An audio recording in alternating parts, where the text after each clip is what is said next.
Hello? Yeah, we can hear you well.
जब मैं ठीक है रुक रुक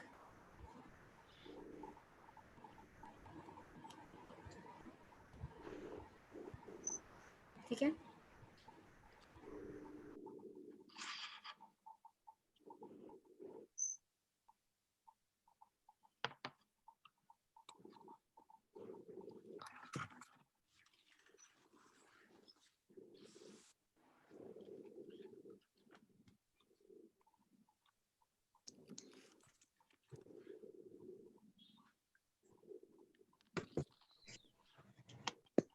Hello? Am I audible? Yeah. Okay. Sorry, my laptop was giving last minute glitches. I had to join through my phone.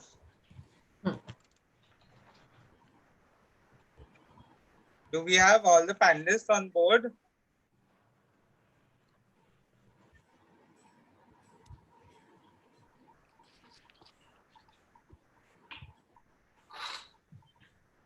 I guess so.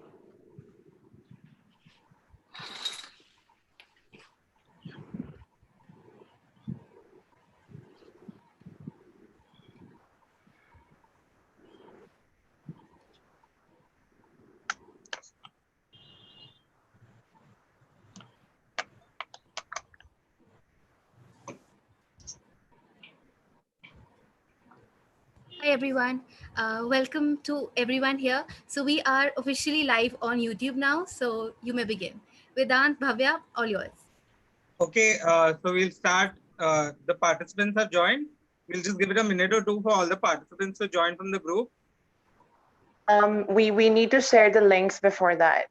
Links have not been shared yet. I'm doing that right now. Okay, great. So just for the panelists' information, we have about 200 people who registered for the panel discussion. Hopefully we'll see a participation of full 200, if not at least 150 to 100 at least. Yeah. Will join on board.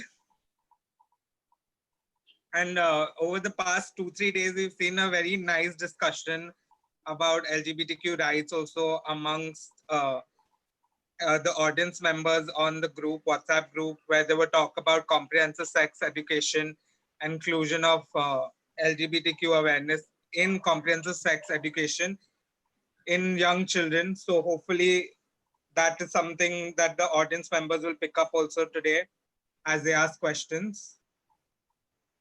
I hope all of you all have gone through the questions that we sent to you all on email. Yeah. And all of you all are comfortable with the questions. If at any point there is anything that you all are uncomfortable with or you all are not liking, please let us know. We will scale back or we will take a different route. Yeah, I have messaged the person who sent me the questions, Soundarya, with a change in one of the questions. So I hope she got that. Yes, sir. Yes, sir. We got that. Public health professional. Yeah. So it said something about social work. I don't know much about social work. So yeah. Okay, sir.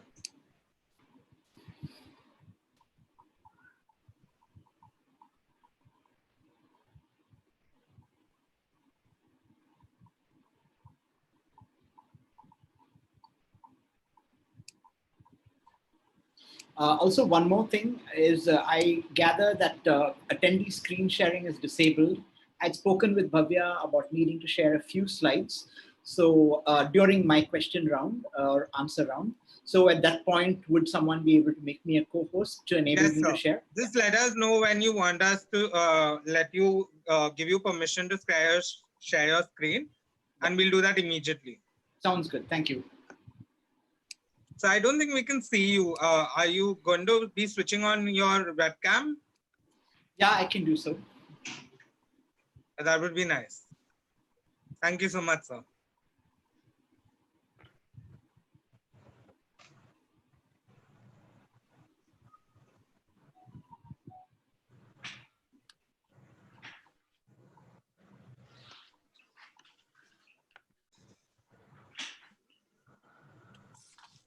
I think till the rest of the participants join, I'll give you all a little brief introduction about myself so that we can get a little comfortable with each other before the participants join.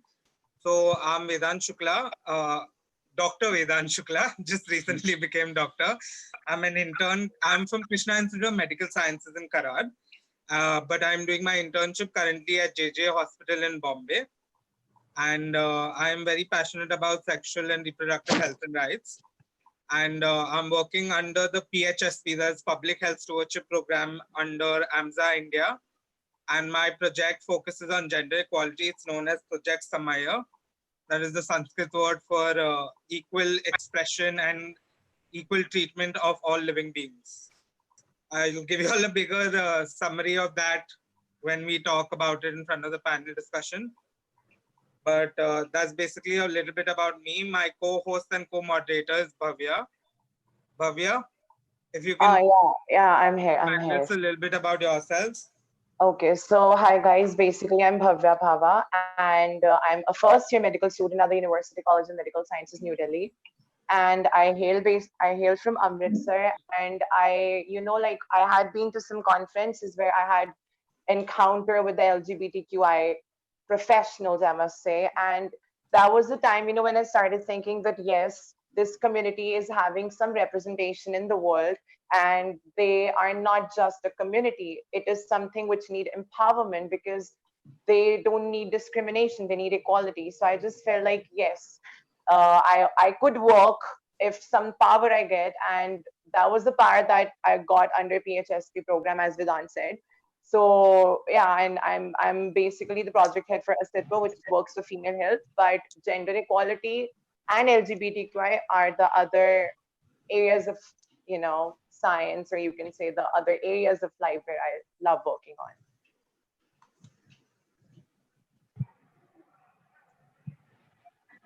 Also joining us would be Saundarya, the woman you spoke to earlier. She is the director of the Public Health and Research Department of AMSA India. And we have also a coordinator. If you all have any issues, our coordinator Mary's is the co-host. So you all can always contact her, direct message her for any issues or problems.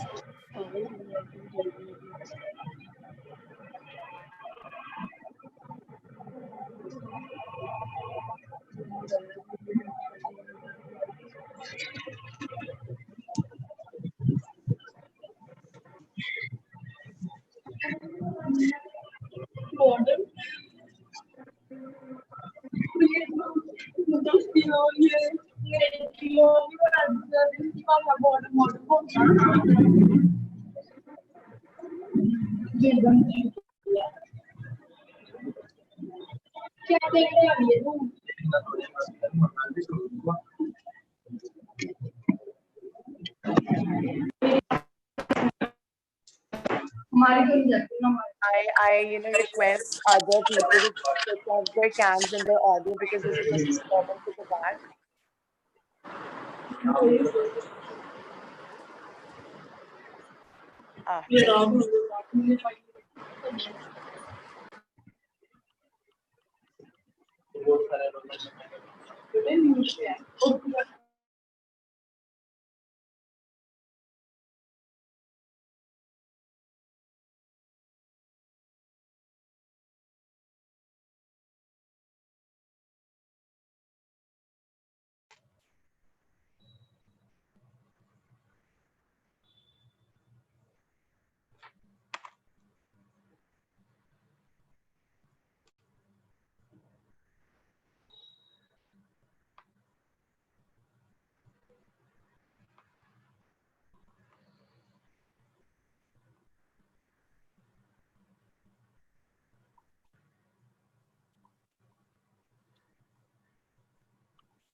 Okay, so guys, let's begin with our today's session.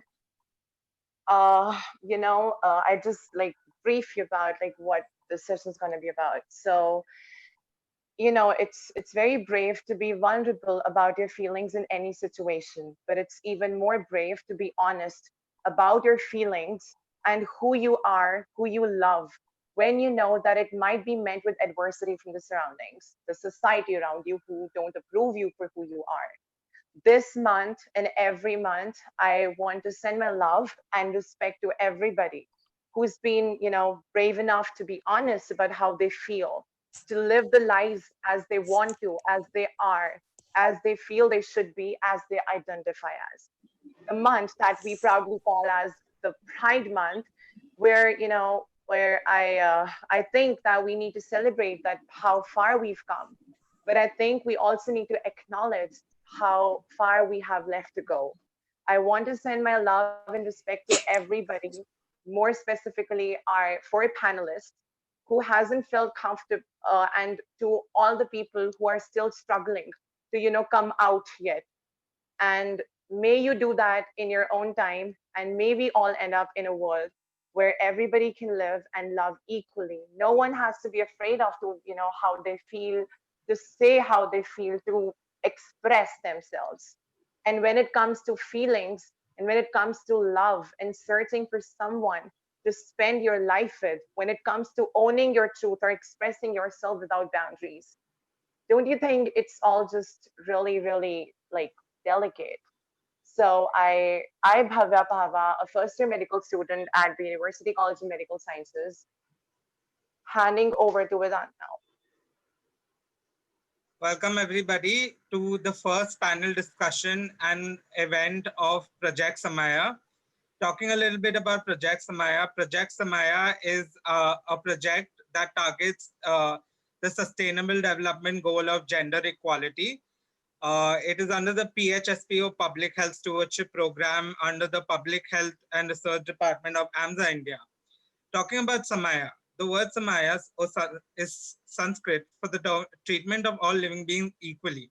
Despite being 2020, we still often see inequality amongst gender, race, religion, caste, and sexual orientation. Talking about gender inequality, we've often seen women discriminated against in certain sectors and jobs. Most higher positions are most predominantly male dominated. Women are paid less for the same job and working hours. And the worst is the violence against targeted towards women and those whose identity changes and challenges the status quo and societal norms. And thus, we cannot truly achieve equality without making the society more inclusive to all, including those whose expression of identity changes the perception of what is normal in society. Thus, Project Samaya aims to bring amongst equality amongst not only just women, but all those who are susceptible to wrongful treatment because of the expression of their identity.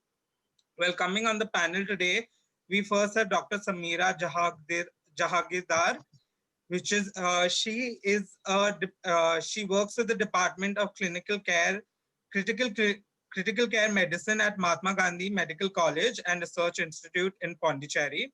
A trans person, Dr. Samira, whose preferred pronouns is she or they, is a part of gender affirming procedures at MGMCRI Pondicherry. The next I would like to welcome is Hrt Can Cause. She is a final year MBBS student at GMC Aurangabad, a transgender whose preferred pronouns are she and her. The next panelist we have is Dr. L. Ramakrishnan, who is a public health professional and vice president at SATI, an NGO working in inclusive healthcare, justice, and social protection for communities marginalized on account of gender, sexuality, and/or HIV status. And the final panelist for today is Anton Aram, a counseling psychologist and founder of Another Light Counseling, which specializes with trauma, addiction, gender, and sexuality. She's also been a trainer at peer affirmative counseling practices and has held multiple workshops in her area of expertise. So let's start with the questions. I will hand over now to Bhavya, who will be asking the first question. Bhavya, over to you. Okay, so our first panelist, I'd love Dr. Samira to be online for this. Please unmute yourself. Um, Mary, Mary, please unmute Dr. Samira.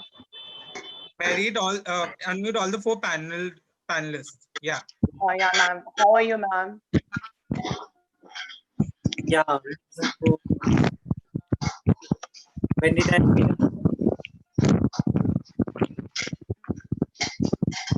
quite a lot of background noise? Yes, ma'am. How are you? I feel you're doing great. Uh, Can we unmute others because a lot of noise is coming? Yeah, yeah. sure. So yeah. Okay. Okay now, I think.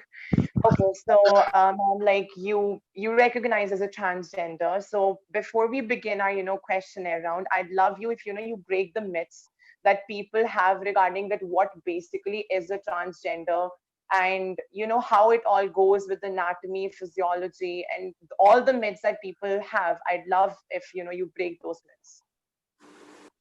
Yeah, so I'll break those myths along with in concurrence or sideway going along my journey of self-identification.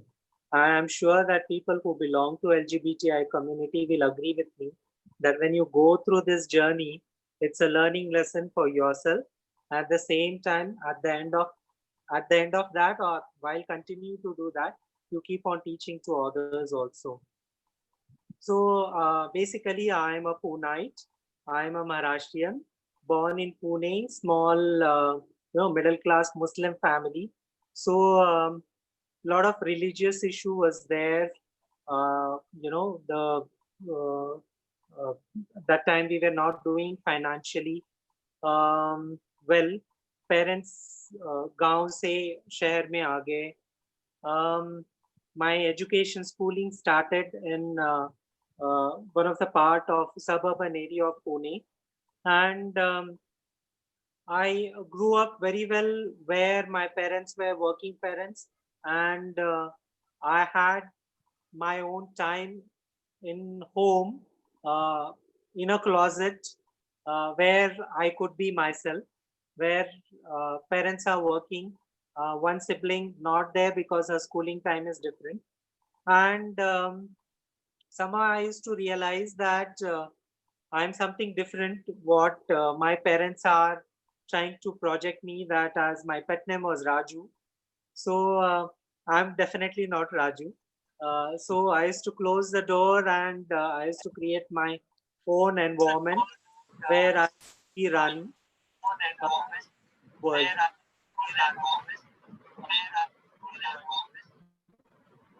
My voice is echoing, Bhavya. I don't know. I mean, somebody's maybe others can be on mute.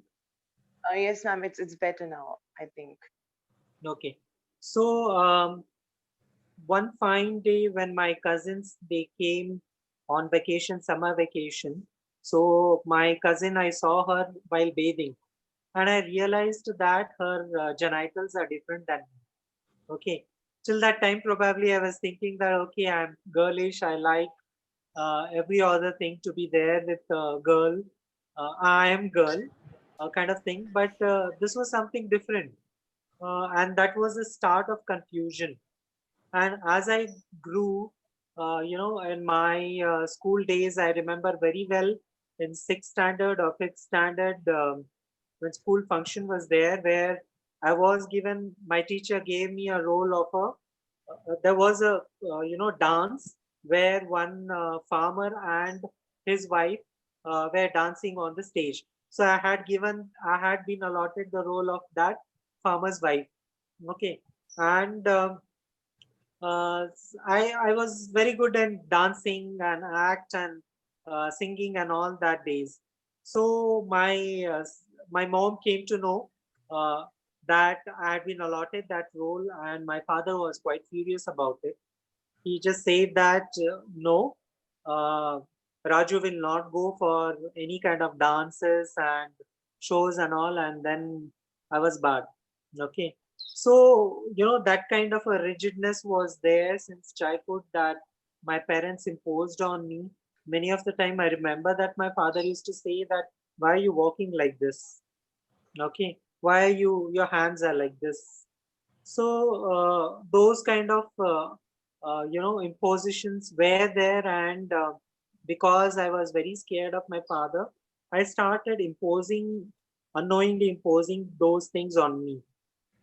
I did not had. You people are really fortunate, like forums like this, and internet was available. For you people, internet is like a big boon. In 80s, late 70s and early 80s, there was no internet. I mean, where you could get in touch with people around you. Internet got introduced in 1992 in India, and I was in 10th standard that time. And only thing we explored on internet when it started was whatever we explored was through porn websites. That was the most unfortunate thing uh, happened, because you will learn all what you are not supposed to learn. That is not what you are getting educated in terms of what is sex, sexuality, or gender is all about. But what I took it up is, yes, there are men who get attracted towards men, because I got imposed that I am a man. That's what my parents are saying it to me. And a boy has to be raised in this way, so I am a boy. And I was sure by the time I reached my teenage that I'm attracted towards a boy. Okay, and all these websites, they told me that yes, there are something called as gay boys who do hanky panky, and that is what is mean by homosexuality. All wrong ways to learn. I learned wrong ways. That created huge amount of guilt in me. No one to share, no one to talk around. That was a big Yeah. some yeah, extremely sad. You cannot open to anyone. You cannot talk. Um that was carrying more amount of guilt. You cannot share anyone with anyone, creating more and more amount of guilt. So being Muslim, belonging to Muslim family, what you will do is you will try to find solace in prayers. So that created actually more and more guilt. So I never got positive, you know, vibes or feelings from religious aspects. I did not get any good friends. I did not get counselors. I did not get teachers. I did not get any support from anywhere. So what I did it is I tried to suppress myself, and somehow I excelled well and tried to focus towards studies from 7th or 8th standard onwards. I cracked board exam very well. I came up in 10th merit list, 12th merit list, and somehow I was interested. I decided that okay, biology, I need to explore this, so I took up medicine. And I'm sure that in medicine, when you guys are reading the medical books, it's an open secret that what is there written in the medical books. The first jolt got it from forensic medicine when I opened up the books about, the sexual offenses, where what is written about sodomy, what is written about homosexuals, lesbians, and transgenderism, transsexuals, hijra, pseudo hermaphrodites, all these concepts are absolutely being screwed up. Okay, so that was like a huge negative impact again on me. Okay, so somewhere I was trying to be away. I'm not that. I was in a very severe denial phase. Okay, so I denied that I was absolutely during my MBBS was a straight acting boy. All right, and when I'm there at home, okay, it's absolutely like Rani in my close home. So it was like it continued almost till 2003. So can you imagine the whole of MBBS? Somehow I passed. Every time I had that guilt that something is hidden in me. Every exam, medical exam, year-end exam used to be a big stress on me. I still remember that some of the final exams, that guilt and pressure was so much that I had lost my. It affected me very badly on physically, that I used to lose control over my sphincters, both the sphincters. I mean, I had damaged myself so badly that had created such a negative impact of me, and I could not tell my my inner guilts that how I am and what I am. It still continued. Parents still kept on taking me that, okay, this is something you are studying medicine, it is very stressful, so chalta hai kind of thing and all. It happened that I landed up 2003 in Jipma, and that is where I decided that when I creeped into the inner dusty, cloudy, and dark corners of Jipma Library, the beautiful library, I picked up a book which was about American Society of Psychiatrists, where first time I came to know that homosexuality was thrown out of the medical books in late 70s and early 80s. So that was a big relief. And that's how I started reading and learning what is meant by sex, sexual orientation. So sex is something which you are born as an anatomy, what you have it on your body, okay, in between your thighs. So obviously, when a child is born, you see that and you label it that way. If it's an anatomy is closely resembled to male, it is male child. So sex is male. If it's female anatomy, female. And if it is not able to be defined, you label that child as intersex. So sex is male, female, and intersex too. So this is the basic concept about sex. Okay. So that was a little bit clear to me, that moment. And then I started exploring about attraction. So that's how the sexual orientation concept got clarified to me. What is homosexuality? You get not only sexually attracted to same-sex person, but you get emotionally attracted to. So it's not just about sex. It is about how emotionally also you get connected with the same-sex person. So that's what homosexuality thing I learned about it. Since the issues related to transgenderism were still not clear till that time, uh, I still thought that, okay, ye to still it is bad, so I am not in that category. Yet I did not just think about it. I'm attracted towards a man, but how I feel myself as inside, okay, whether I am a guy or a girl or nothing or both, how I'm attracted is different thing. But what I think myself as, I never focused on that. That thought just didn't click me at all. It took, so 2001 I finished internship. So it took me the age of 29 to realize that I have gender issues too. So till that age, I thought that I'm a gay man, okay, and it's okay to be a gay man.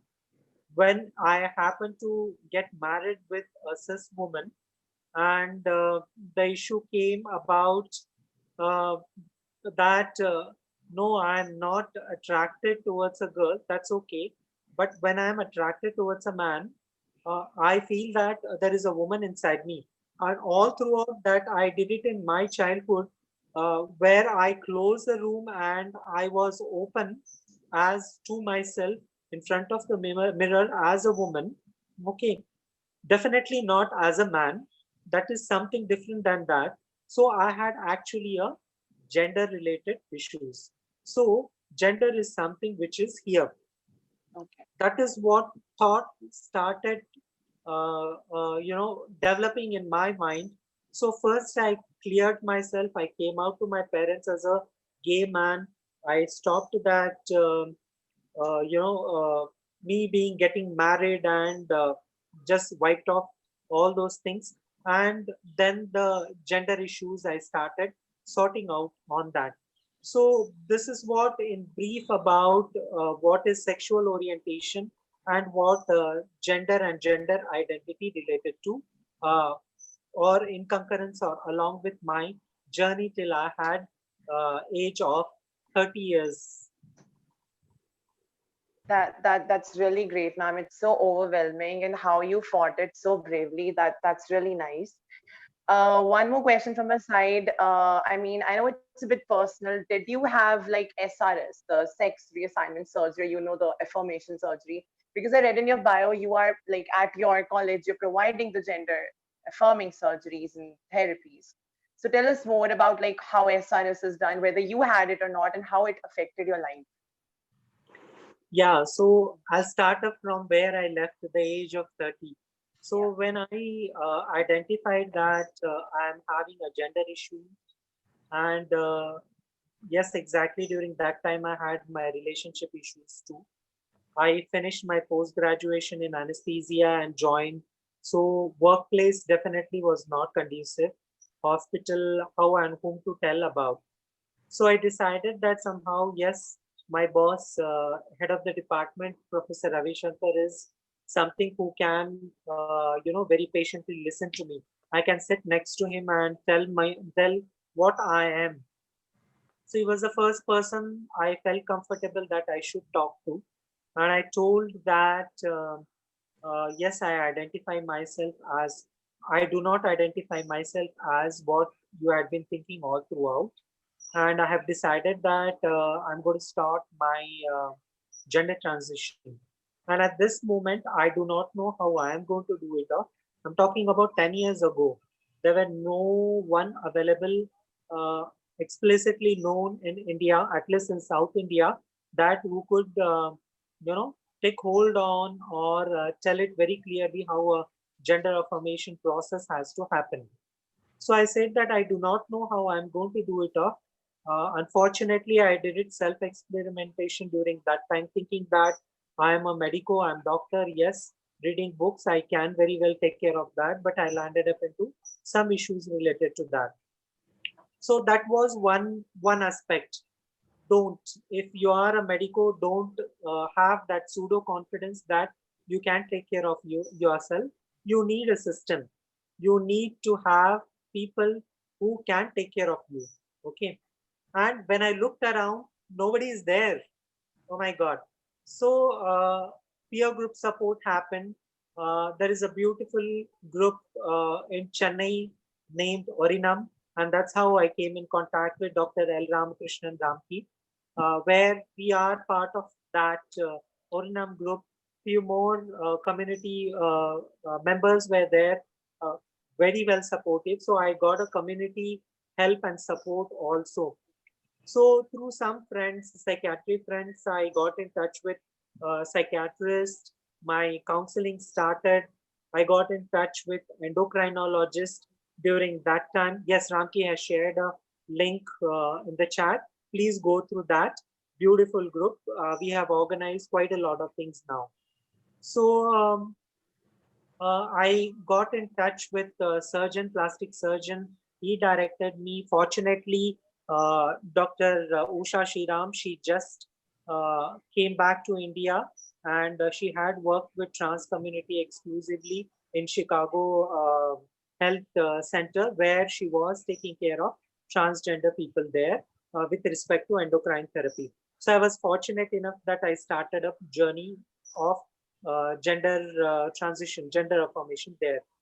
So during this time, I was not clear that what I would like to do with my genitals. Okay, I decided that I would like to have. Definitely, I landed up with hormones, the side effects of hormone. I do not want to screw up with my genitals. Okay, so I do not have the system available at this moment, and mentally also I am not ready. Personally, I'm not ready. What I would like to do it of. I was very sure that I do not want, but I was not core dysphoric about it. Understand that dysphoria is something different and identifying yourself is something different. I'm uncomfortable with some part of my genitals, but it's not that I'm eager enough to just get rid of them. Okay. So yes, I can hold, I can take care of it, and I would like to change physically myself very well. Okay. So then I started up this hormone therapy, gave me a time to understand. The hormone therapy gave me, not only me, the workplace also, my colleagues also, adequate amount of time to get adjusted. I slowly came out, and I took a period of around 8 years. So from 2010 to 2007, 8, from 2008 to almost 2016, I took almost 8 years of period to decide that I would like to go ahead with gender assignment surgery. Now that was the next challenge, because I know I'm a doctor, I'm an anesthetist. Will I get adequate pain relief? Will I doctors talk with me properly? Will I get post-operative care very well? So those needles were kept on poking on me. Surgeons, my surgeon as usual did not had, they were very helpful, but they still did not had answers to all the questions which I had put forward in front of them. So that made me to think that why not where I'm working, as by the time I was associate professor, I'm at the level of professor, why I'm struggling? Why not to organize the healthcare system itself then and there, where, okay, I can take care of myself. The community people can also come and get benefited. So that's how I organized that protocol. And according to that protocol, I walked in each corners of the hospital, okay, sensitized people, and went ahead with my gender reassignment surgery. So this is what was my short story about gender reassignment surgery also. And I'm like, how did it like affect your relationships with your like family, your friends? Like, how is life before and after? Okay, before and after. Yeah. Uh, Family, yes, my parents, they had their own whole lot of journey. Uh, First shock was coming out as a gay man in 2006-7, and second shock was coming out as a transgender person. So Oh, I took, yeah, I took a break of 2 years from saying them as a gay and then saying saying them as a transgender. So I allowed them a time to have it. Um, I was fortunate that I shifted from Pune to Pondicherry, that I was financially independent at that time, and I did not have to face social issues, or I did not have to answer chacha, mama, chachi, taya, and all those people. Okay, and parents, they used to come and visit. Okay, so I made sure that I will have that some kind of a visibility. So they will have, or they will understand that my hairs are changing. Okay. Though I'm wearing a pant and shirt. Okay. Though my skin is lightening up, though I'm getting breast buds, though I'm getting feminine, I'm still your Raju, and I will give you adequate amount of time to get adjusted to you, what physically I am changing. And at the same time, I introduced to my medical colleagues, okay, who assured them that that's okay, we can take care of. Let Samir become Samira. We are ready for that. So that part, so that was their journey, what they had up with me. I was, and I am fortunate, few fortunate people in this community, that I had a strong relationship with a man. Okay, so I happened to meet him at uh, the part where I was still Samir, and the first conversation when we had it up, and when I opened up to my man, his name is Karthik, and told him that I have decided that I'm going to go ahead with my journey. Is it going to make anything change? So his word was, or his statement was only one thing. whatever you are, it doesn't matter to me. Whatever is there, I did not love you because what you are having in between your thighs, it doesn't matter to me. Whatever you are at this moment or any time in the future, you will still remain an Ammu to me. The word Ammu in South India mean prem meaning love. So Love that. that will last. It doesn't depend. So that sums up his journey with me all throughout this 10 years. We are completing 10 years this August 16th, August 15th. Congratulations, ma'am. He got freedom, Congratulations. got locked. Congratulations, ma'am. Congratulations for that. Thank you. So this is what few changes pre-surgery and post-surgery what I have it. Some did not change. Some few are changed and changing. That was So a very beautiful story, ma'am. We really it was so respect your overwhelming. resilience and pioneering the way forward for many more to come in the community, ma'am. Really beautiful and heartwarming story, ma'am. It's really commendable and overwhelming to have such inspiring people with us on board today. And I really thank you for sharing your whole journey and inspiring many other people who are hesitant to come out to the parents regarding that. So huge thanks for that. So moving forward, over to you, Vedant, and I'd introduce you to. Hi, Saira, how are you? Hey, Bhavya. How are you? I'm Hi, good. so my first question to you, Saira, is you identify as a trans woman. Yeah. What are the mental barriers you had to overcome and accept yourself? And you were already in a very stressful environment, like a medical college and everything. So what was it like coming out at that time, and how was your mental health, and how did you take care of it? And what was the response from your peer and family members? Was there any kind of like checklist or safety backup plan did you come with? Any advice that you can give to the young audience members watching right now who have decided to take the step forward? Okay, so that's quite a long question. So let me just process the question first. Okay. Okay, so the mental barriers you asked me.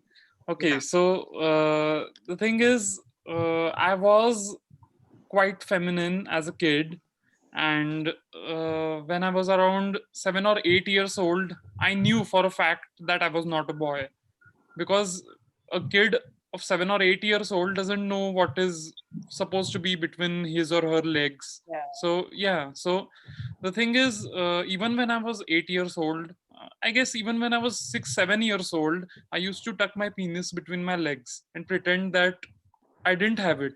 So I didn't have the notion that girls don't have a penis and boys do, but it just came naturally to me. And yeah, so that is how it is, I guess, for many trans folk around, that we just know that's the answer to every question there is.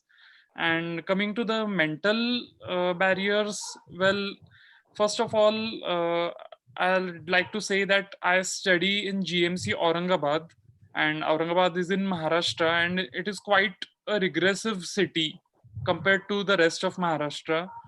And you see, the students there come from a very what what can I say? Mm, Not affluent. Well, they're not affluent, and they come from villages, basically. So the thing is, when I told some of my friends that, well, I feel that I am transgender, the you guys can hear me, right? Yeah, yeah, Yeah, yeah. yeah, yeah. Okay, yeah. Loud. Okay, sorry. Okay, so when I told my best friends that I felt that I was a girl inside, and like Samira ma'am said, we already had gone through the FMT shit that the books write about transgender people, homosexual people. So we had gone through that, and I remember all my batchmates laughing during those lectures. And I remember going to my room that night and crying in my bed. I used to live in the boys' hostel, as it happens, and I still lived after coming out of the closet as transgender in the boys' hostel for around 1 year. And the thing is, I came out to my parents before I came out I came out to my friends before I came out to my parents. So I had that support from my friends, a bit of support, I can say, because uh, a couple of my friends, they were very supportive, but not all of them, of course. Like it happens with all LGBTQI plus population. So there was some support there from my friends, but I was dealing with a lot of mental issues. I was dealing with depression. I was dealing with self harm. I mean, even today, when you see my arm, everyone asks when they see my arm, what is that? What are those scars? So that is the thing. I made around. I remember counting them every time I was making the scar. It was so bad, the mental condition.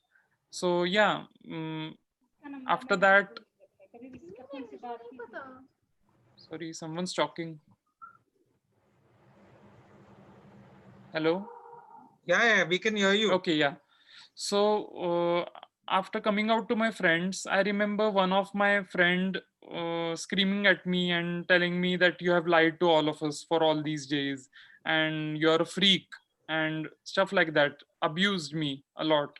One of my friends spat on me on my face. So yeah, stuff like that happens, and I guess you should choose your friends very properly before coming out to them, because yeah, stuff like that can happen to you too. And yeah, so when I came out to my parents, it was the day before. I remember it was the day before my final year, sorry, my third minor ophthalmology exam. It was the day before that. So I had my ophthalmology exam, practical exam, the next day, and I booked a hotel room because I didn't want to create drama in my hostel. And as it is, my mom was not allowed in the hostel, the boys' hostel. So I booked a hotel room, and I planned a speech. I wrote a lot of things on a paper, on a piece of paper, but it didn't pan out that well, of course, because nothing ever does. And and yeah, so my mom, first of all, my mom began crying a lot because she saw the scars on my hand. Not because I said that I was transgender, but because she saw the scars on my hands. That was the reason she was crying. And my father, he came and just sat there frozen on the hotel bed, the bed in the hotel room. So yeah, it was quite a shock for them because I knew I was feminine from 6, 7 years old, 8 years old, but I had never shown that side of me to my parents. Just as Samira ma'am said, I was completely different in my bedroom, and I was Sahil when in I was in front of my parents, but I was Saira. I have always been Saira when I have been in my bedroom. Yeah, so that was some of the mental barriers that I faced. Most of it was about mental health, I guess, anxiety, depression, suicidal tendencies. I have I have attempted suicide twice in my life, and I'm just 23 years old. So yeah, that that is something that a lot of LGBT people have to deal with. And the next question was all What is the backup plan? Did you have any backup plan when you decided to come out? Any checklist, anything of any sort? Any advice you can give our young panel members? okay. So the thing is, I didn't have a backup plan per se, and my coming out was a very hastily done act, and it was out of desperation, I could say, because I was not able to live. I was not going to be able to live even a moment like a boy from that moment, and I just had to tell it to my parents. So there was no backup plan as such because I had not planned it. Okay. Yeah, but I would definitely recommend all LGBT people to keep a backup plan for themselves. And luckily, I have a very supportive family. Both of them are doctors, my mom and dad. They both are doctors, practicing doctors. And yeah, so they were supportive. And first of all, there was some resistance on their part too. I mean, they took me to a psychiatrist who happened to be not so supportive regarding the LGBT cause. So he told me to undergo electroconvulsive therapy. So I had to undergo ECT for around 14 sessions. Yeah, 14 times. And after 14 sessions of ECT, then finally my parents realized that that doctor is not really worth his that doctor is not worth our time, and we realized to look for better options out there. So I first found a good doctor in Dr. Anant Nadkarni in Mumbai. So he was a great doctor and very, very supportive regarding LGBT issues.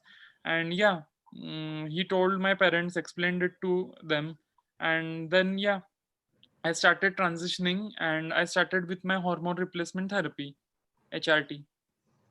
Can you tell us a little bit more about your transition and HRT and how it is before and after HRT? If there are any physical and mental barriers that you've had to overcome with HRT? Oh, definitely. I mean, I used to weigh 140 kgs, and so I was not allowed to start HRT those days. But then I reduced my weight. I underwent around 50 kgs of weight loss, and then I started HRT. So you can see how much I wanted it to happen in my life. And yeah, there are some physical, as you all are medicos, I'm sure you must be knowing that what HRT can cause. So I have a list here which is from the WPATH website. The WPATH is, you know what WPATH is, right? Yeah. Yeah. So first of all, there is a risk of thromboembolic diseases like DVT when you start hormone replacement therapy, especially for male to female transgender individuals. Then there is an increased risk of gallstones, triglyceridemia, then cardiovascular disease, hypertension. And I knew all of this beforehand, but I was ready to take that risk because in front of me there was either this or death, instant death by suicide. And trigger warning, sorry for all of this, but yeah, I have been suicidal for the past 7 or 8 years of my life, and I have just started getting out of it, and I am getting better. That is And a yeah, and the mental issues, I'll talk about some mental issues, mental health related issues regarding HRT. So HRT causes a lot of mm, mental swings, mood swings, a lot of them. And I mean, girls who are listening to this, estrogen, come on, mood swings are real.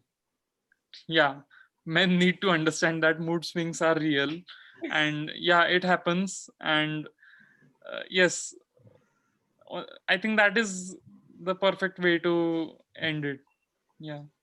I thank you so much, Saira, Yeah. for sharing your journey with us and showing immense courage. You and Dr. Samira are truly creating visibility for trans people across India and paving the way for the future generations to live a more visible and more happy life. Really, truly. I will now hand it I'd over. Yeah. Yeah, tell me. No, Yeah, no. I'd like to add one more thing, that you see, I was from the 2013 batch. Yeah, so I got admitted into medical college in 2013, and then I took a gap of 2 years. So I'm still in my final year in what is this, Okay. 2020? Yeah, so I'm still in my final year. So because of that, and the thing is, I have experienced this firsthand, that the 2015 batch is definitely more supportive towards the LGBT rights than the 2013, because in these 2 years since the decriminalization, definitely there has been an improvement, and I can vouch for that. That's really great to Yeah. hear. And I think as a person from the 2015 batch, I can vouch for more inclusiveness amongst all of us. Yeah. So now I'll hand it over to Bhavya again. Bhavya? Yeah.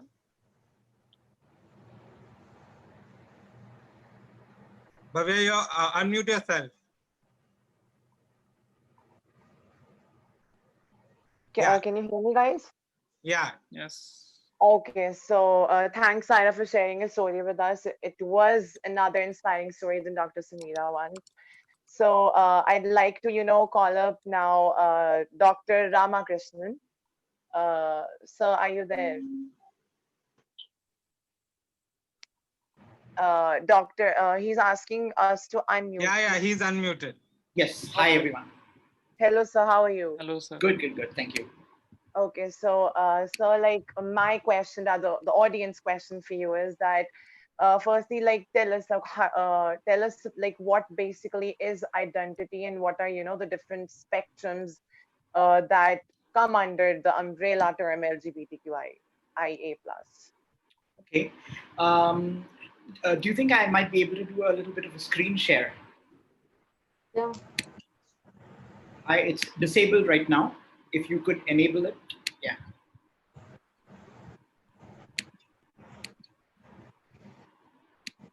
I think I have to be made a co-host in order to be able to screen share. No, you can just screen share generally. Okay. Okay, now I can. One second. Great.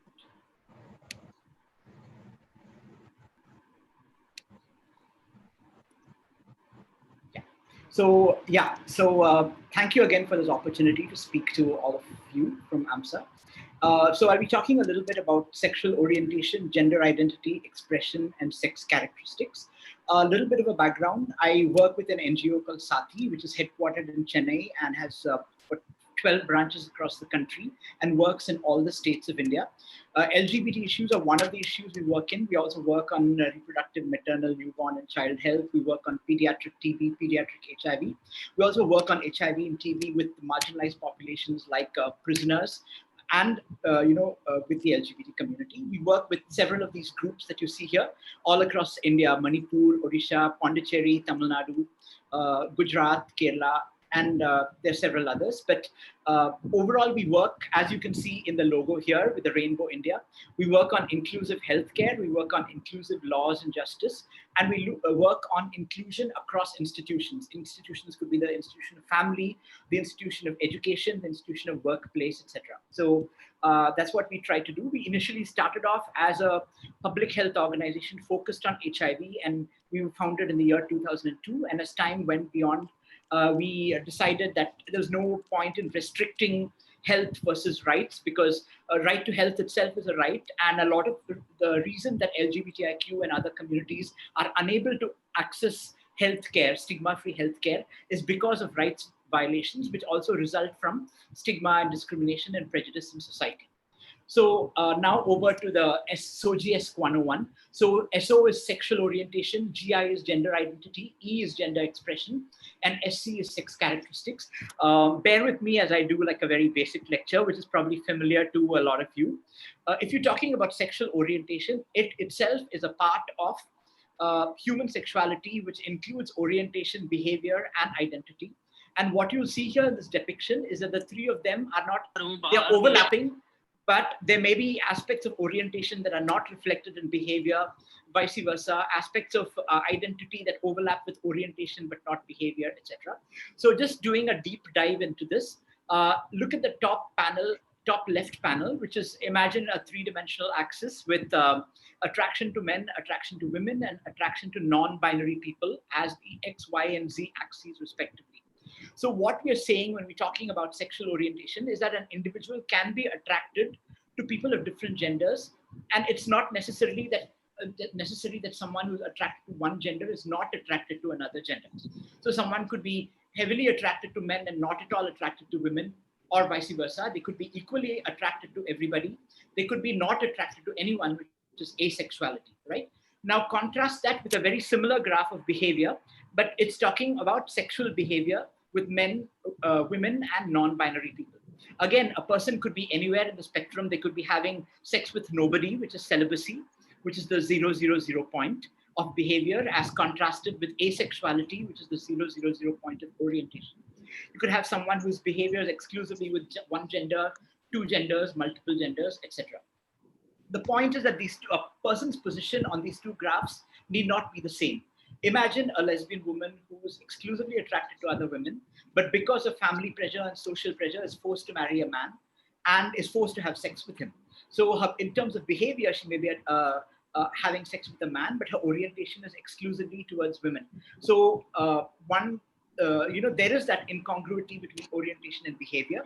Imagine someone who is bisexual, who is attracted to people across genders, but they chooses to be in a relationship with one person. That person could be a man, that person could be a woman, it could be a non-binary person. So you cannot infer that the person is bisexual based on who they are partnered with. And I guess this also is a segue to talk about myself. I'm partnered, I'm in a long-term relationship with a woman, but my orientation is pansexual or bisexual. So while I'm in a relationship and my behavior is something, my orientation encompasses more than that. And then identities are quite diverse. Unfortunately, a lot of the identities that people use are rooted in the English language, which leads to the false idea that sexual identity is a Western concept or imported from Hollywood and all that. So, which is of course scrapped. And there are identities like gay, lesbian, bisexual. There are also some local identities like Koti in Hindi-speaking parts of the subcontinent, Ranga and Mechia, which are from Oriya, etc. So this is all about sexual orientation, behavior, and sexual identity coming under sexuality. So the SOGIES term defines sexual orientation, which is one of these. We'll talk about gender identity, and we've already had two fantastic speakers who have explained much more than I could in one slide here. But essentially, transgender is you self-identify your gender, which is different from what is the gender indicated by your biological sex. So a person is assigned male based on the anatomy they're born with, and people expect them to grow into a boy, into a man, to have a heterosexual relationship, all of that. But a person identifies their gender as not a man, and they would be transgender. And such a transgender identification could be that of a woman. It could be somebody who's bigender, agender, gender fluid, etc. Similarly, a person assigned female at birth could identify as a trans man, bigender, agender, gender fluid, etc. Now, biological sex itself is not a very simple notion, though we might want to think of XX chromosomally as female and XY as male, but there's a lot of it, and we normally expect chromosomes, tissues, hormones, external morphology, all to line up in a particular way, but they don't necessarily do so. In terms of gender identity, persons may consider themselves to be of the opposite gender or neither man nor woman. So the terminology you see in the media of third gender or neither man nor woman is often a traditional construction of the Hijra identity you see in India. It's not that every transgender person identifies themselves as third gender, and using the word interchangeably is absolutely not accurate. There are people who are transgender who identify very firmly within the binary as a woman or a man. Another aspect is that the gender identity may not necessarily reflect their sexual orientation. You might have a transgender woman who's attracted to other women, other transgender people, who's attracted to nobody. So you can have the entire spectrum of sexual orientation from asexuality to bisexuality, homosexuality, pansexuality, heterosexuality in people of any gender identity. So assuming that a person is transitioning in order to have a particular kind of sexual relationship is also erroneous. In India, there are quite a few indigenous transgender identities. Nupi Manvi is a Manipuri term for a trans feminine person. Hijra and Kinnar are throughout Hindi and Urdu speaking India. Tirunanga is a term for trans feminine people in Tamil Nadu. Tirunambi is a term for trans men or trans masculine people in Tamil Nadu. Arvani is another term. The terms like Mechia and Ranga in Oriya are actually somewhere between sexual orientation and gender identity because they refer to a particular kind of gender presentation, but also to a particular kind of gender role. So we can discuss that more if needed later. But let me just move on to gender expression. So regardless of how an individual identifies, they may express gender in a way that is seen as more masculine or more feminine or androgynous. And the important thing to know is that regardless of whether the individual has actually come to terms with their identity and has identified as something, they may have a non-conforming gender expression, which may result in their being bullied and facing sexual or physical violence in school and on the playground. So a child whom everyone thinks is a boy, but who acts in a stereotypically feminine manner, or vice versa, a child assigned female at birth, but who acts in a boyish or tomboyish way, does come up for anything from teasing to ridicule to sexual assault. Okay, and the important part of gender expression is, yes, it does form grounds for bullying and violence, regardless of whether the person identifies as LGBT or otherwise. Yeah. Now, the SC of SOGIESC is sex characteristics, and we often think of male and female as distinct, unambiguously different sets of traits, but there are people with intermediate traits, and intersex conditions may sometimes be identified as at birth because of ambiguous genitalia. Sometimes an intersex condition may be identified later in life when someone who's assigned female and raised as a female does not menstruate, or somebody who's assigned male and raised as a male actually starts having cyclic hematuria, for example. So sometimes intersex people are identified through karyotyping. So you probably all heard of Klinefelter's and Turner syndrome, which are uh, some but not all of the intersex variations. There's several other conditions. There's actually quite a spectrum of phenotypes associated with intersex variations, and the overall prevalence of intersex variations is much more than formerly thought. It's 1 in 100 based on a recent systematic review. So just to give you an example of the spectrum, here's a particular condition, which is androgen insensitivity syndrome, that can range from partial to complete. And you can look at the phenotype all the way from completely quote unquote male to completely quote unquote female, just based on the degree of insensitivity to androgens, right? And AIS is a fairly common intersex condition as intersex conditions go. So what's common to SO, GI, GE, and SC? Anyone who departs from social constructions of what it means to be male or a man or masculine or female or feminine or a woman is up for trouble, because society is constructed in such a way that we value only people who are in either one of the poles in terms of gender and gender expression and who are heterosexual. And anyone who is not that, whether it's a feminine appearing male person or a trans person or a butch lesbian or a trans man, comes up for ridicule, sexual assault, etc., etc. So the root of all our problems is based in patriarchy and heterosexism. And all of this is also visible in the medical profession. Dr. Samira already spoke about how so many textbooks are erroneous. Now, doctors themselves, ourselves, carry these prejudices, and we have a lot of LGBTIQ people not going to healthcare settings because they don't want to be ridiculed or stigmatized or given improper care in the healthcare setting. So I'm going to stop here, and if you have further questions, we can go. Yeah, that's all for my screen share. Thank you. Thanks a lot, sir, for like such an informative thing that all of like must have got the doubts cleared about like what is the basic difference in a transgender and an intersex, because it's often seen that people, they confuse that intersex and transgender, they come like all those things come under the Hijra community, and they think that intersex or transgender ek hi cheez hai. So they confuse those, and thanks a lot for like clearing the doubt between us. And we congratulate you for such a big NGO which is working so great on a national basis. So thanks a lot for telling us about that. Over to you, Vedant, and I'd like to welcome Anchal now. Hi, Anchal. So my first question would be, so as Dr. Ramakrishnan already explained a little bit about the medical terminologies and different types of SOGISC, would you tell us a little bit about yourself, what you identify as, and tell us a little bit about the charm circle as a concept that they talk about in psychology and how that is relevant to the LGBTQ community when we talk about social settings? Okay. So hi, I'm a queer affirmative therapist, and I don't have a lot of work experience, but well, I work a lot with queer people.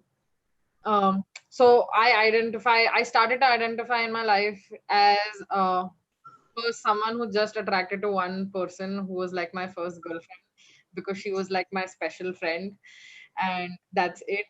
And then I thought that would be it, but then obviously it was not that. Then it moved on to being thing that I'm bi. Then I used to wonder when I used to be with men, it doesn't feel okay, or it just feels too boring. Um, what's happening there? So then I landed up identifying as lesbian, and it took a lot of years. So for me to come out, it was 4 years. Then for me to go from coming out, then I was bi. I think 4 years, I think, is my charm. Uh, then I identified as lesbian. Then I started to realize that I've actually never identified as feminine ever anyway. So what's that's all. I always disregarded gender as a concept. I was like, yeah, whatever. And if someone asked me, I used to be like, yeah, I have my own gender. And by that time, I didn't have the access to the language and terms like non-binary, right? Uh, and when I started to meet people who were older to me who did identify as non-binary, I was like, hey, but this fits. I'm a lot like them. So I think it went there. But then I feel like non-binary also doesn't fully encompass what I feel about myself. So I've made up my own identity because I feel like that encompasses me in a lot of ways. So I think so I like to call like identify as queer, and I feel like a large part of my personality and who I am is very puppyish if you know me personally. So I go with puppy queer, and I think that just makes me happy because I think that there shouldn't be a limit to the number of labels. It's just who you feel and an expression. So I normally explain myself like this. To take Vedang's second question about the charm circle. So charm circle is not a psychological concept, unfortunately. It's an actually social. Uh, it's a concept in sociology. Okay, and it basics understanding of how people who live on the margins of society, to people who are generally neglected by governments or neglected by institutions, how they suffer more discrimination, more mental health problems, more part of all of these things because of the discrimination they face because they are not in your mainstream or normative society. So all of you are doctors. You should. I'm assuming you might know about what is called as minority stress model. Minority stress model basically says because of the stress of being discriminated, you tend to develop certain physical symptoms, right? Like you have BP or the chances of getting diabetes or heart attack because of the stress that you experience being a marginalized community. Here, I'm going to extend that. That does not only mean that you're going to have physical symptoms, but you're also going to have psychological symptoms. So, and those psychological symptoms aren't just because someone is, suppose, for example, just because someone's trans, it's not because they are trans, that's why they're suicidal. It is because society is not accepting, that is why they tend to become suicidal. Uh, so there's this statistic that I throw often when I talk, saying that most people are likely, 1% likely to commit suicide. Someone who's identifies as gay or lesbian are 4% likely to commit suicide, and someone who identifies as trans is 8% likely to commit suicide.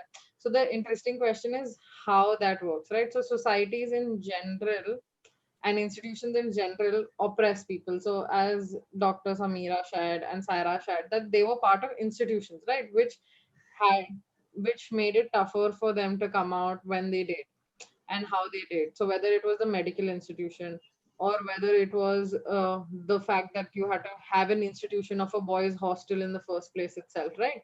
So all places occupy power, and it's very interesting, right? Medical institutions are the most oppressive sometimes. And I'm someone who dislikes medical institutions and doctors. For me to sit here and talk is very interesting because they do, right? They because they want that science behind everything. They want this logic. They can't be like, acha, the person is society, I can't change society, so let's change the person. So what happens in psychology often when someone comes in, so suppose if someone's newly coming out, right? Now why is newly coming out a problem for someone? Because they're going to often have losses are going to be because they'll have to lose maybe their relationships that they hold, or who they value, or places, right? So they'll lose parts. That's why coming out is so scary. And of course, if you're having loss, your normal response to loss is grief. But here they'll come to like someone like me, hopefully not someone like, I mean, if they come to someone like me, it'd be great. But if they go to someone else who's a psychologist or a psychiatrist who might not be informed, they will look and they'll meet the criteria of depression, and then they'll be given an antidepressant.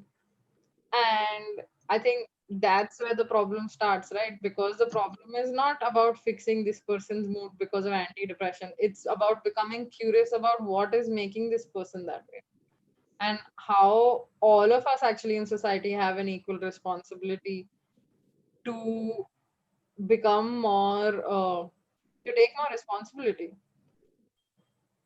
Correct. Does it help? Or do you So want to expanding a little bit on that, can you tell us what is the need for queer affirmative therapy in your experience? And how do you feel like it has changed the way psychology has been practiced and how it impacts an individual who comes to you who may be identifying or maybe struggling with their identity? Okay, so you might need to keep on repeating the question, and as I take off parts, you might need to pay attention because I will Yeah, not. so the first part of the question was the need for queer affirmative therapy. So that I'll come to. So the need for co-affirmative therapy is because unfortunately psychology and medicine both have pathologized queer lives since the start. Recently it got off the DSM. It still sits, so still gender identity is still part of it. Gender identity dysphoria is still part as considered a disorder, and people say it's considered a disorder, as in again institutions in life say it's a disorder because they will pay for insurance money, which is not okay, and not enough an argument to be still considered a disorder. So the very fact that you need co-affirmative therapy is that because institutions have been, these special institutions have been so discriminatory, that you need to realize where the power holds, the power stays. So I think I'm going to combine a lot of your questions here, where you spoke about how is it different. So for example, if I was a general therapist and you came to me and you said you came out, so the first therapist I came out to said that, okay, I said I'm bi, and they were like, hmm. And I was like, wow, they didn't throw me out of the clinic. I am so lucky. They accepted me for who I am. But now when I think about it, that was horrible on their part.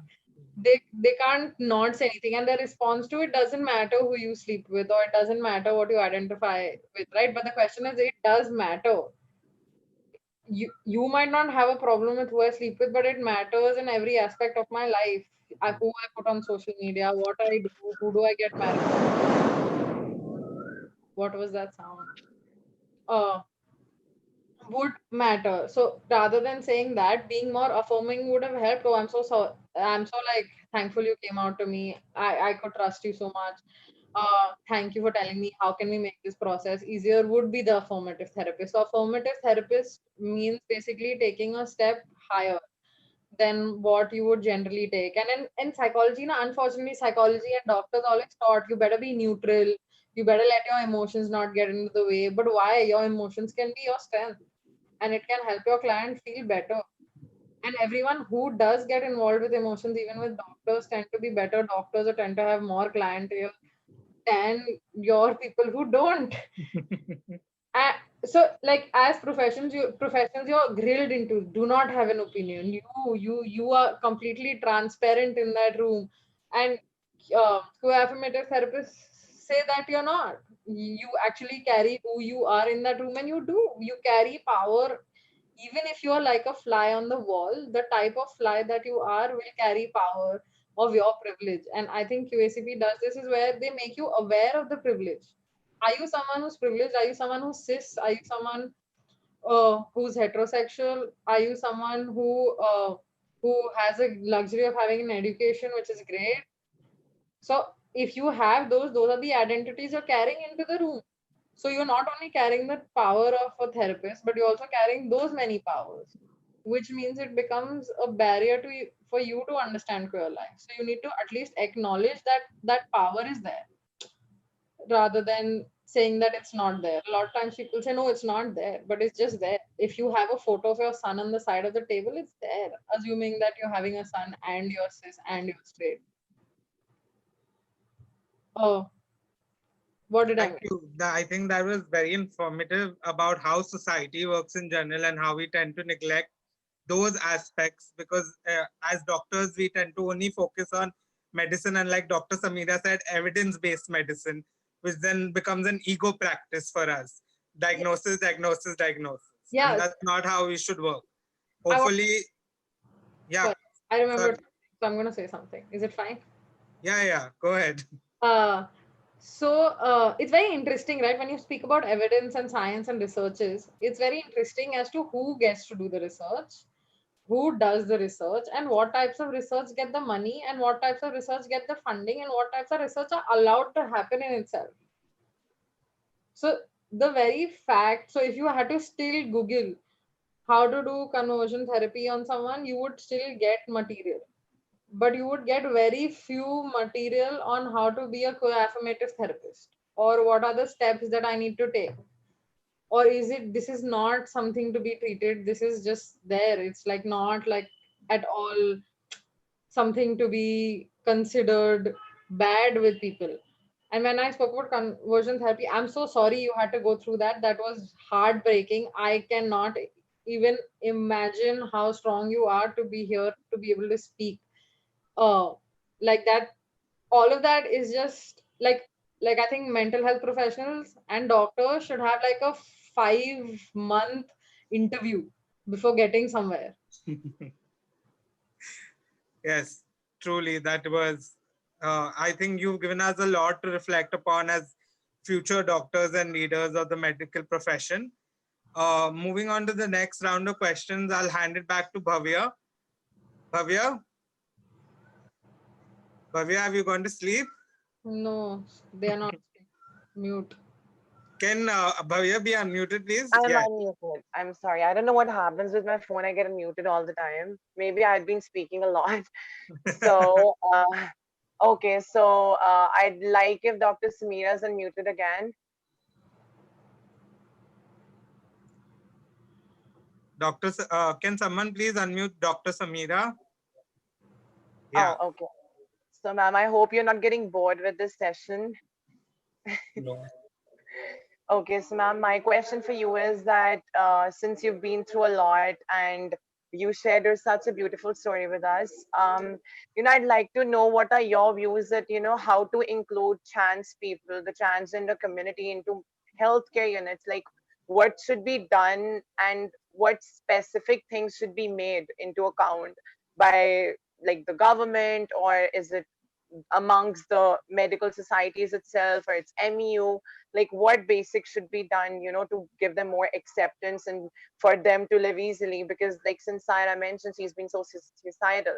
So what should be done to avoid all these situations and to be more acceptable to them?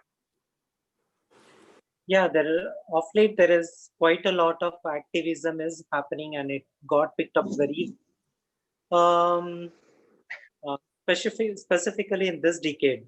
Okay, what I am noticing, what I am seeing, and being part of it, what was there 10 years ago, definitely there's a huge amount of change which I can see it.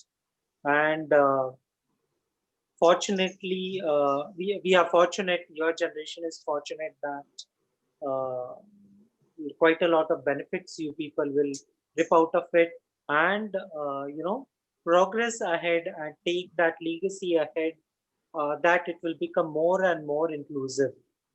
So when we talk about inclusivity and how to make inclusive any system is, it's important that you create a visibility, that make sure that you are visible always in each and every aspect. Like for example, now this is an example, right? You people called all of us from representation from the community and organize a talk.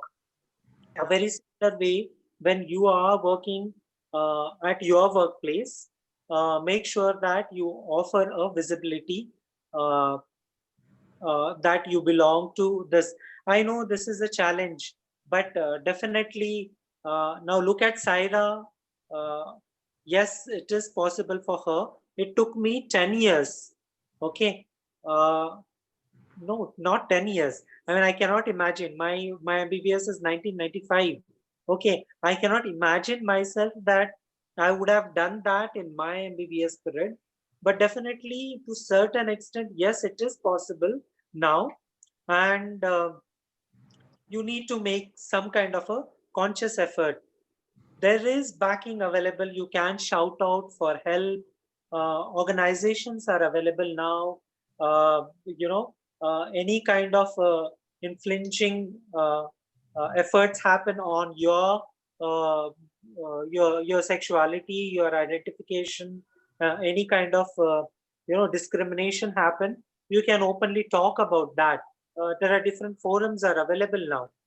That is about at your level, at your workplace, and at your uh, level around.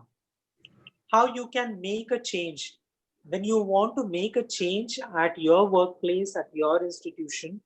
Identify key people, key persons. Like, for example, I told that the key person for me was my boss, my professor, my head of the department. I realized that this gentleman is a basically is a good human being. So identify those good human beings, okay, and initiate a talk, slow, progressive talk with them. Judge that whether they are reflecting, what way they are reflecting back, whether the emotion what they reflect is negative or positive. Okay, positive, yes, good enough. Negative, is it too severe negative or okay, okay kind of negative? And you can continue your conversation with them to make sure that you convert that negative into positive. Okay, if that is absolutely negative, leave them aside there. Okay, nature and fate will take care of them eventually. Uh, Continue with what positivity they have brought, maintain a good persistent dialogue with them.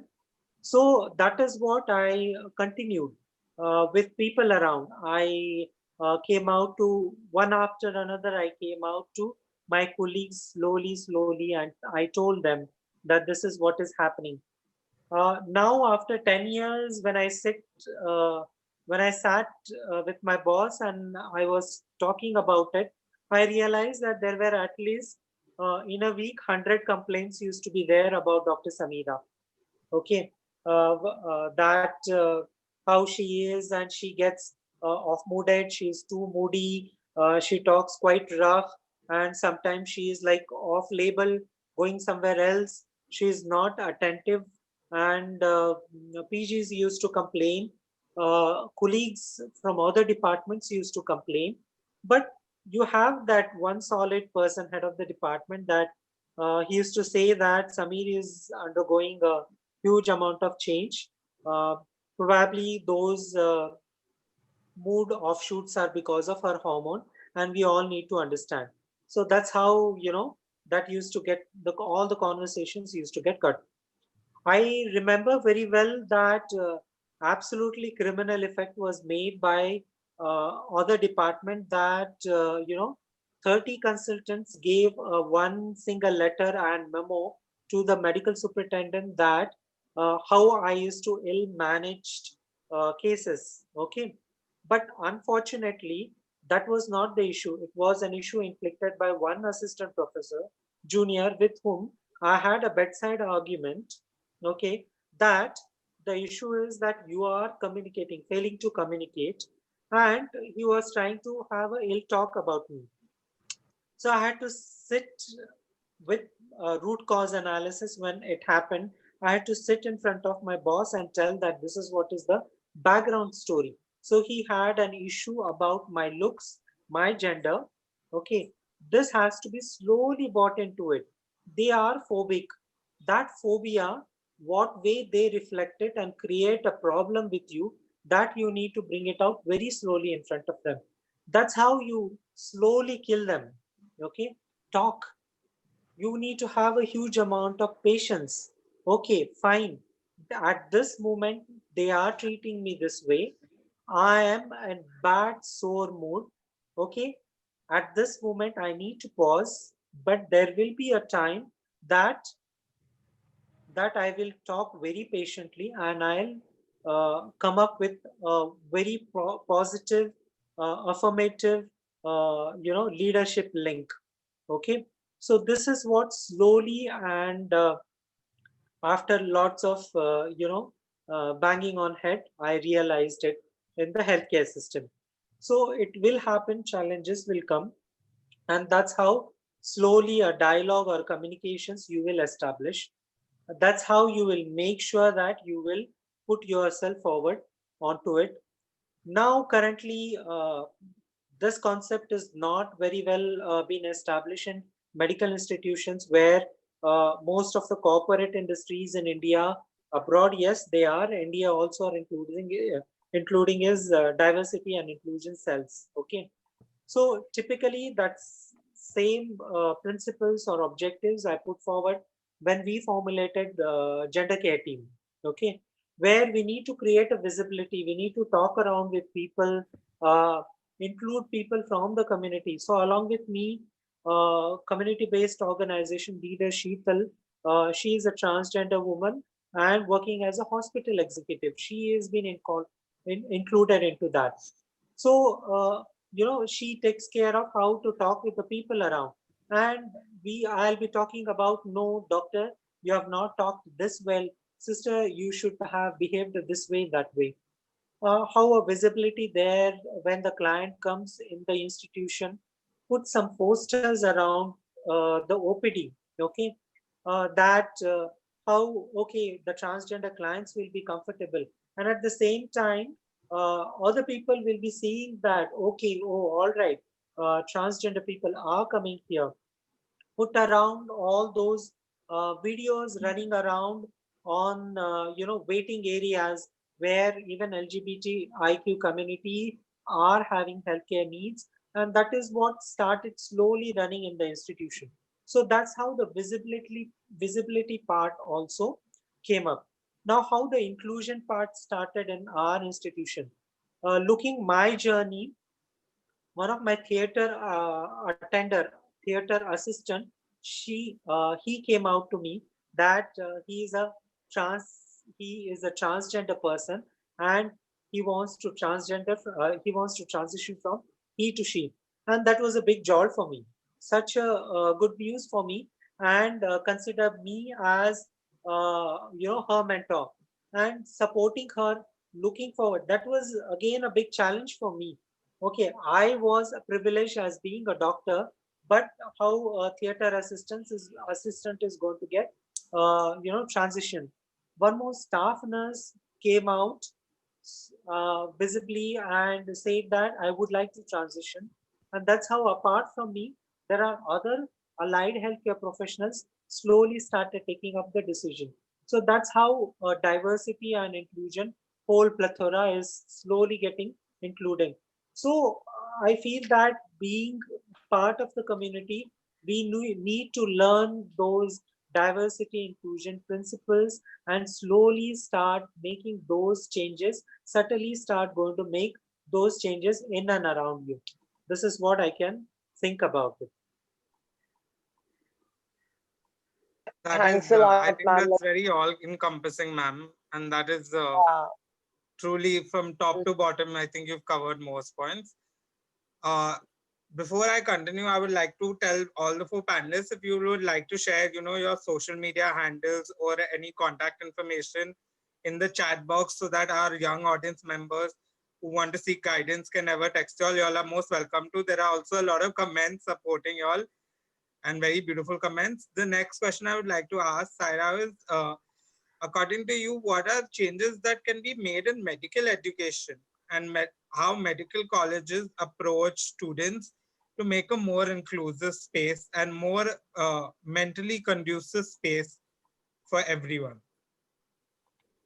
Okay, so first of all, as Samira ma'am said, I would like to emphasize on that point. The textbooks, the MBBS textbooks, need to be rewritten from scratch regarding the LGBTQIA plus issues, because not just forensic medicine and toxicology, the same thing is also given in our gynecology textbooks regarding intersex, where they have confused intersex with transgender individuals. And this is, I think, I have also seen this in one of my medicine textbooks, where they have called transgenderism as an, well, similar to what the FMT textbook said. And thankfully, the newest version of Harrison, the 28th edition, I think, has a separate chapter regarding gender identity and sexuality, sexual minorities, and that's very good on their part. But I guess more and more textbooks should start including the LGBTQI plus stuff in their syllabus.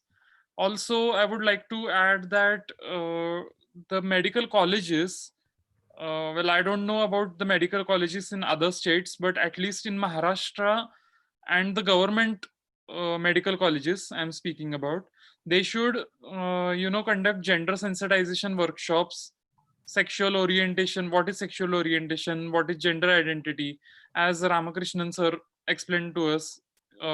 They should include that in their sensitization workshops. And luckily, my mother, Dr. Chitra Khanvelkar, she is the head of department of pharmacology in Krishna Institute. I think Vedant, you are from KIMS, right? Yes, yes. Yeah, so she is the HOD there of pharmacology. And when I came out to her as transgender on that day, I think a couple of months later, she took charge of the gender sensitization workshops in her Yes. college. Yeah, and she started including the LGBTQI plus syllabus in her talks there. So I think we should, create sensitization sessions, workshops, Yeah. programs for the teachers first, and then for the students, because the teachers need to be sensitized first before the students. Yes, definitely. And adding to what Dr. Samira and Saira have also said, our psychiatry OPD has an LGBTQ flag that says we Yeah, support yeah. people of all races, sexes, and genders over here. So I think that is a very good point. And hats out to Dr. Chitra Kanvilkar. Ma'am is really an enduring person, very respectable, and profound knowledge. Is very great to see her to take such steps. Bhavya, would you like to take over? Oh, Sure. So I'd love it if Dr. Ramakrishnan is unmuted.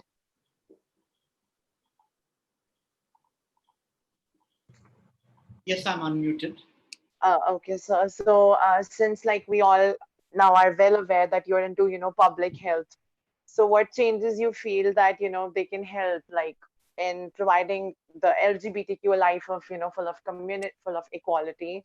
Also, one question I'd love you to answer as well is basically from the audience, which we had in the WhatsApp group, was that do we have any anti-discrimination laws that will protect the LGBTQ people from workplace discrimination, like if you are aware of?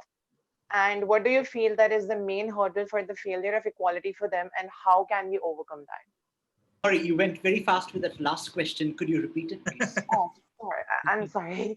So basically, it was an audience question that are there any anti-discrimination laws that protect the LGBTQ community from like workplace discrimination? And what do you feel is like the main hurdle for them to, face it in the failure of equality for them, and how can we overcome that? Okay, okay. So a lot of questions. I think in terms of laws against discrimination, the only thing we have right now are two Supreme Court verdicts. The Supreme Court verdict of National Legal Services Authority against Union of India, NALSA 2014, that talks about transgender rights and about how people should not discriminate against transgender people in healthcare and workplace and livelihoods, etc. And we have the 2018 Navtej Singh Johar verdict decriminalizing consensual relationships among adults.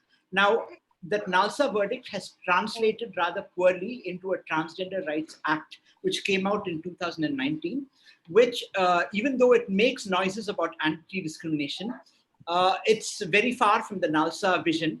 To give you one example, if a grievous crime like sexual assault is committed against a transgender person, the penalty for that is at the most 2 years of imprisonment. Whereas if you look at this crime of sexual assault against a cis woman, it's much more.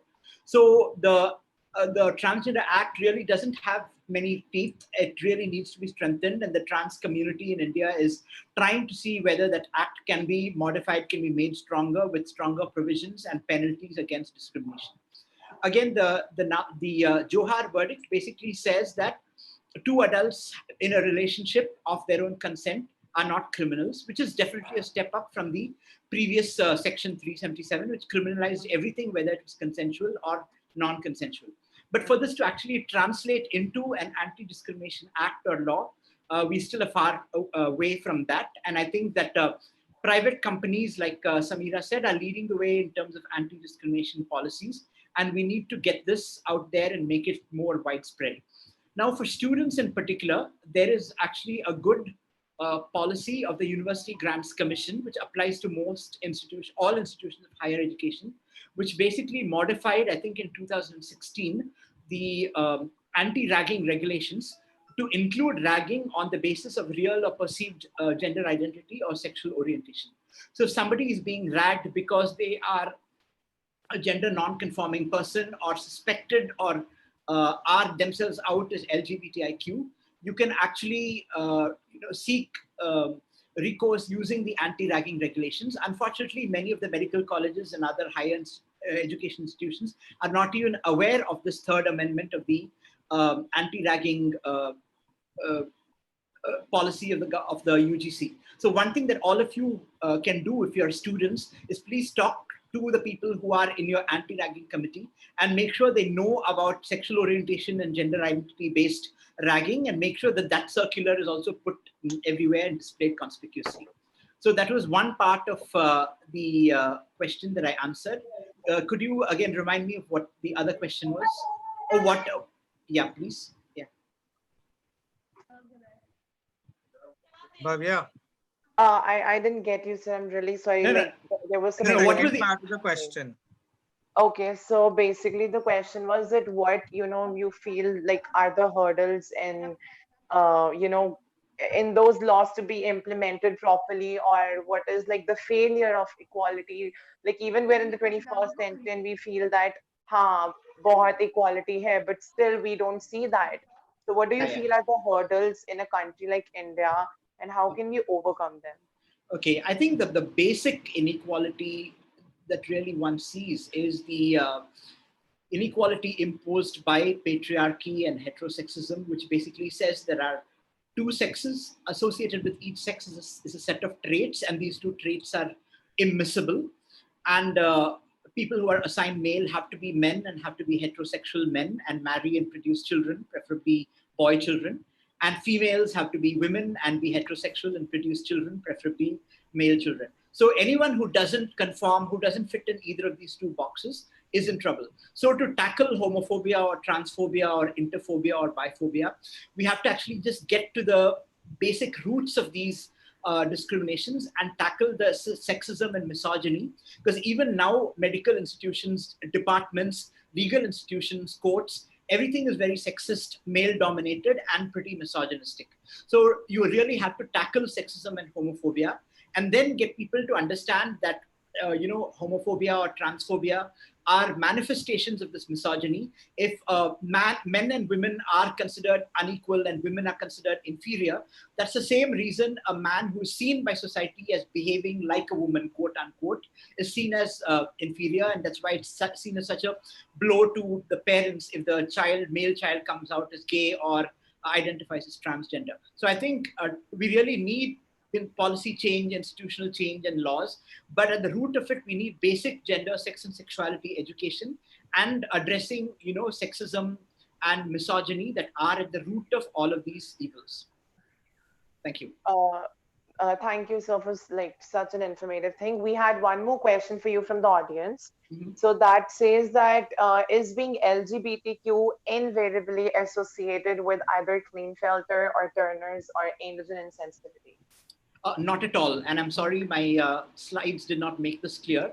So being Klinefelters or Turners or having AIS, these are like three types of intersex variations under the umbrella of intersex sex characteristics, which is the SC, of SOGIESC. So just like transgender people may be of any sexual orientation, intersex people may also be of any sexual orientation. The majority of people who are LGBT are not intersex.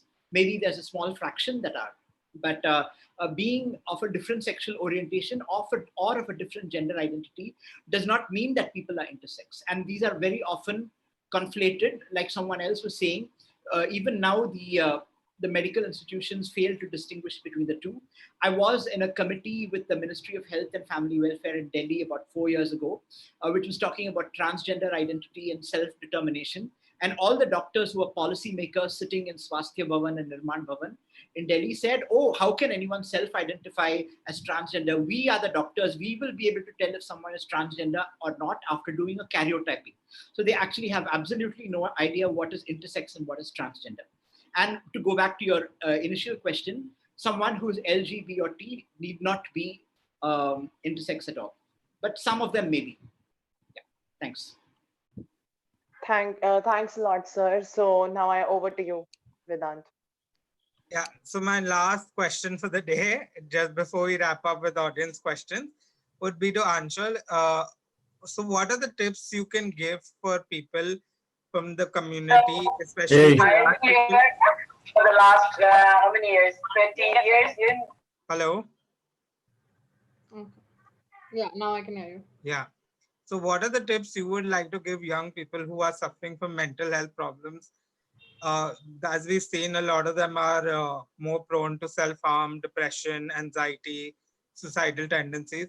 What are the tips you can give them to overcome these, whether they are coming out or they have not come out, etc.?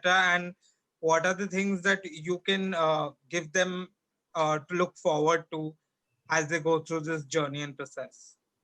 Uh, so I think for everyone who is coming out, or in my language that I call, clearly I make a lot of my language baby queers, I think what you need to do about it is that you need to build hope, right? Because a lot of times when you talk to someone who's queer and when you talk to someone who's young, the reason we see so much, there's always a correlation between addiction and self-harm and suicide between queer people.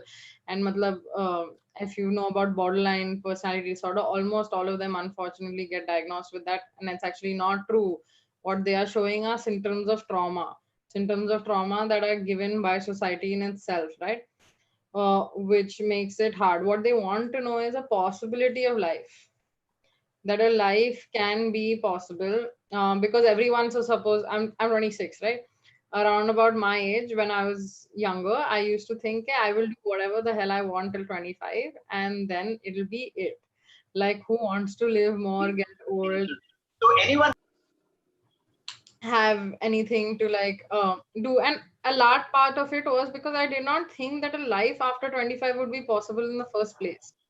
And then I realized that this is something that happens with a lot of queer people, where they might not think of themselves after 25. Then I was like, Acha, what happens at 2025? And then I realized that the fact is you can't think of a life beyond it, because most people get married and have like a kid, and you're not going to fit into that, right? So then you are at this age, actually, you might feel isolated. You might see your friends getting married, all of those things. So the building possibility. So what we are doing here, like what essentially Saira and Samira and all of us are doing, are sharing narratives. Narratives in itself create so much visibility and say, okay, if you could do that, I can almost do that. Or if I know a queer couple who found their whatever wife at 38 or at 40, I know that okay, if I'm at 26 and I'm still figuring things out, it's okay.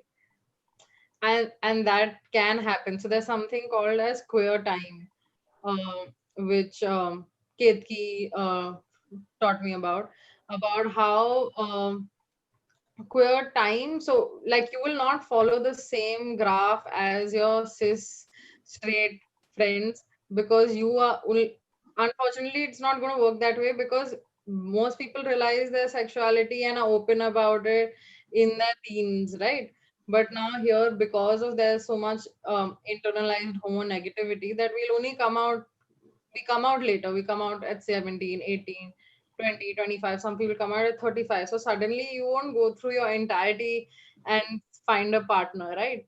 So to be very mindful of this queer time, and the fact that the problem isn't you, and the problem isn't how you feel or whatever. The problem is with people around you. So that would be the logic. And also it would be nice for them to even access people. So which is why community matters. And sometimes, no, when you go into a community and you're just queer, community feels so scary, because you suddenly have such self-assured people who aren't like scared about what they wear, what they say, and suddenly it feels so weird because in society you're used to like minimizing yourself. You're used to minimizing your voice in India in general. Like that's what you're taught. So suddenly when you talk about community, most people will get scared, most people will not understand, but give it a chance. Like give yourself, okay, I will explore 3 community spaces. I will take 6 months in each space to realize whether I like it, hate it, dislike it, because the first time when you go you're definitely going to go get scared. Like I remember the first time I went to a very famous NGO in Bombay, and I went for a meeting, and I was just like, this is so bad. Gay men were very stereotypical, and women who I considered that time lesbian, I'm sure there were different orientations, I'm just saying that, were extremely butch. I was like, shit, I don't fit anywhere. I don't like, I got scared of either. And I was like, what? No, I can't. And then I went back saying to my straight friends, no, no, I'm cool. Like, Yeah. let's be straight. Let's indulge with straight friends only. And then I think I took 3 or 4 years to find another group that then felt like home. Also, it's your process, right? So don't give up. Ki, "Acha, you went once and you can't go again," because that would then be a roadblock. Uh, yeah. So some of the things that you can do are definitely these things. I'm just gonna add on to your last question and say things because whatever. Uh, I feel like saying it's okay. Sure, go ahead. So as doctors and in whichever hospital you are working or interning or whatever it, do you know the procedure that you will have to go through to so-called get a trans certificate? Like, do you know the psychological tests that happen? Do you know how that happens? Can you make changes in the forms, your intake forms? Can you get rid of words like others? Can you get uh, can Yeah, sorry, continue. Yeah. So can you get like rid of just basically that intake process? Oh, I don't understand, man. I know about my gender. I felt like this in 6 years or 5 years or 3 years for all I care.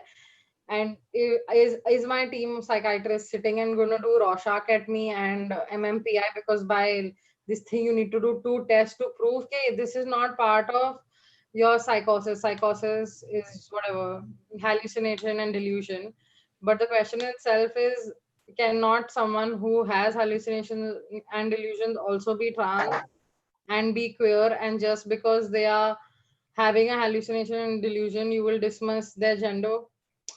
These are conversations each one of you need to pick up in your hospitals. Imagine, like, I don't know how many participants there, there 30 participants, assuming that there are 25 people who choose to still become doctors after their degree, or 20. This would be 20 different hospitals in the country that might turn out to be affirmative. And you're like, oh, I don't know, like I can't emphasize this enough that doctors have all the power in the world. It's like they say no, doctor is like a bhagwan ka dusra roop type of thing. And it's Yeah. so creepy. Like I hate them, but people listen to them. Yeah, I And Yeah. know. Agreed.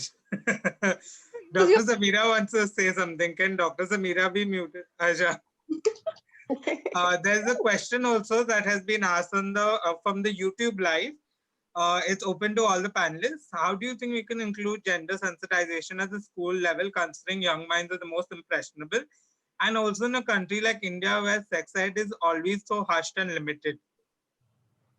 I think teachers need to be trained. Any one of y'all want to take it up? Any one of the panelists?